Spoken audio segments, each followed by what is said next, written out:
APJ Abdul Kalam. পুরো নাম আবুল পাকির জয়নাল আবেদিন আব্দুল কালাম। তার জীবনের গল্প পৃথিবীর বুকে এমন একটা দৃষ্টান্ত হয়ে আছে যা যে কাউকেই অনুপ্রাণিত করবে।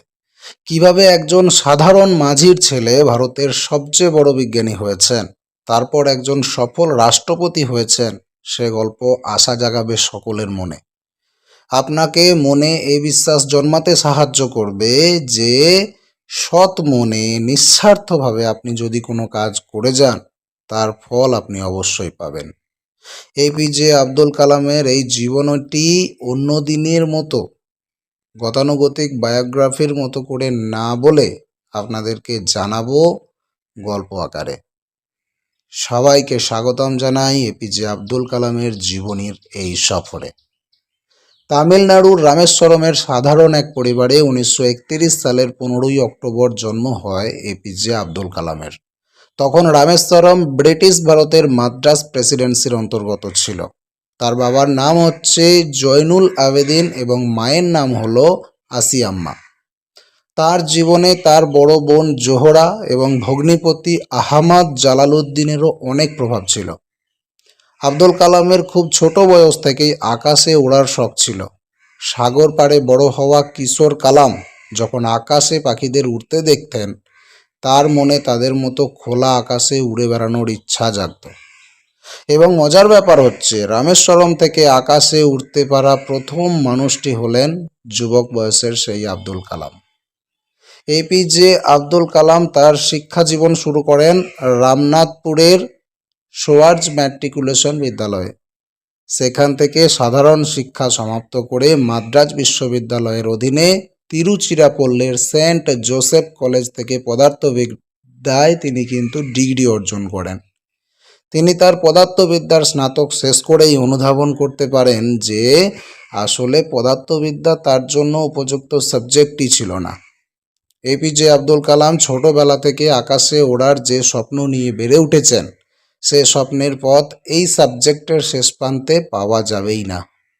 তাই তিনি 1955 সালে মাদ্রাজ ইনস্টিটিউট অফ টেকনোলজি অর্থাৎ এমআইটিতে ভর্তি হতে মনস্থির করেন। কিন্তু তখন এমআইটির ভর্তির ফিস দেওয়ার মতো তার কোনো যোগ্যতা ছিল না। তখন তার বড় বোন, যার নাম জোহরা, তার সোনার গয়না বিক্রি করে আব্দুল কালামকে ভর্তির টাকা দেন। এমআইটিতে পড়ার সময় আব্দুল কালাম প্রায়ই অবসর সময়ে সেখানে রাখা একটা পরিত্যক্ত বিমানের পাশে ঘন্টার পর ঘন্টা বসে থাকতেন এবং নিজের আকাশে ওড়ার স্বপ্নকে আরও মজবুত করতেন। কালাম ছোটবেলা থেকেই খুব একটা মেধাবী ছিলেন না, কিন্তু ছিলেন অত্যন্ত কঠোর পরিশ্রমী। এমআইটিতে একবার তার একটা প্রজেক্টে অখুশি ডিন তাকে প্রজেক্টটি নির্ধারিত সময়ের মধ্যে শেষ করতে না পারলে স্কলারশিপ বন্ধের ভয় দেখান। তখন তিনি সে প্রজেক্টটি সেদিনের মধ্যেই শেষ করে ফেলেন। এমআইটিতে শিক্ষা জীবন শেষ করার জীবন তার সামনে দুটো রাস্তা খুলে যায় এবং দুটো রাস্তায় তাকে স্বপ্ন পূরণ করতে সক্ষম ছিল।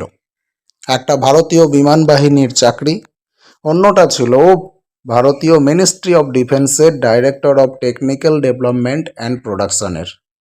এবং তিনি একই সাথে দুটোতেই আবেদন করে বসলেন।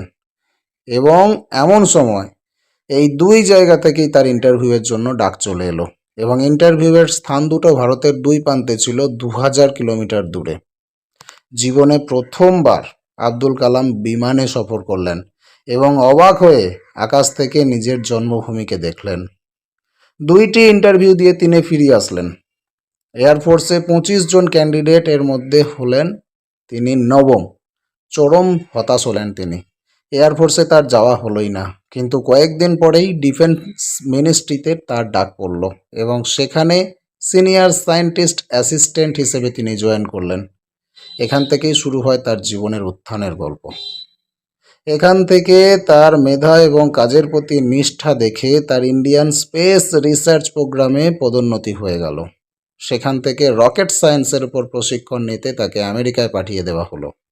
তার হাত ধরেই ভারতের রকেট টেকনোলজির বিশাল উন্নতি সাধিত হয় এবং তিনি missile man, Indian missile man উপাধি পেয়ে যান। 1998 সালে ভারতের প্রথম সফল পারমাণবিক পরীক্ষা পোখরান-2 তার হাত ধরেই সফলতা পায়।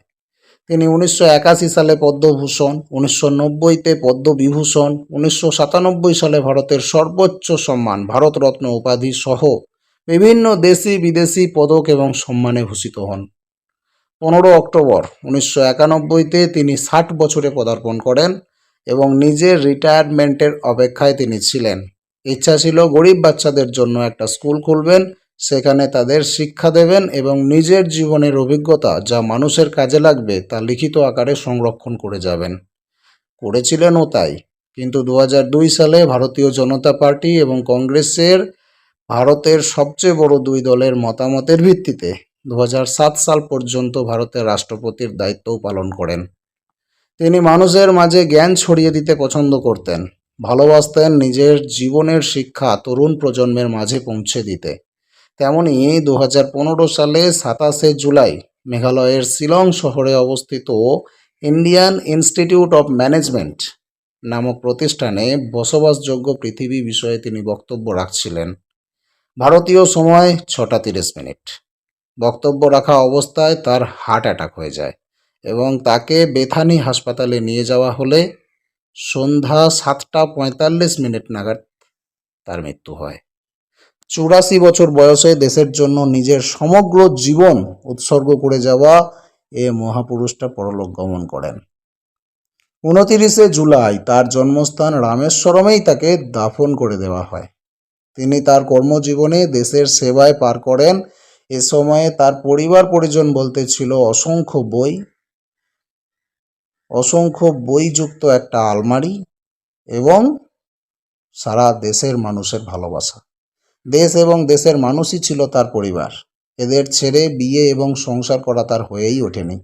তার মৃত্যুতে ভারতে 7 দিনের জাতীয় শোক পালন করা হয়। আজকের মতো এই পর্যন্তই। তথ্যে যদি কোনো ভুল থাকে অবশ্যই জানাবেন, সংশোধন করে দেবেন কমেন্ট সেকশনে। ভিডিওটি কেমন লাগলো অবশ্যই কমেন্ট করে জানাতে ভুল করবেন না। আর এমন আরও ইন্সপায়ারিং ভিডিও পেতে অবশ্যই আমাদের চ্যানেলটিকে সাবস্ক্রাইব করে রাখবেন।